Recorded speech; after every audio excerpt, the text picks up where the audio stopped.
শত্রুর মুখ বন্ধের আমল প্লাস নিয়ম। ১. অজু করে জায়নামাজে বসবেন। ২.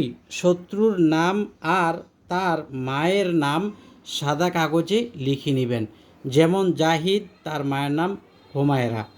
লেখার পর ৩ বার ইস্তিগফার পাঠ করবেন। আস্তাগফিরুল্লাহাল্লাযী লা ইলাহা ইল্লা হুয়াল হাইয়ুল কাইয়্যুম ওয়া আতুবু ইলাইহি, অথবা আস্তাগফিরুল্লাহ আস্তাগফিরুল্লাহ, এইভাবে ৩ বার পড়লেও হবে। ৪. দুরূদ শরীফ ৩ বার পড়বেন। আল্লাহুম্মা সাল্লি আলা মুহাম্মাদ আন-নাবিয়্যিল উম্মি ওয়া আলিহি ওয়াসাল্লিম।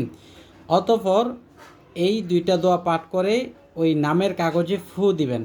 ফু দেওয়ার পরে ৫ নম্বরে এই দোয়াটি পাঠ করবেন একবার। আল্লাহুম্মা ইন্না নাজআলুকা ফি নুহুরিহিম ওয়া নাউযু বিকা মিন শুরুরিহিম।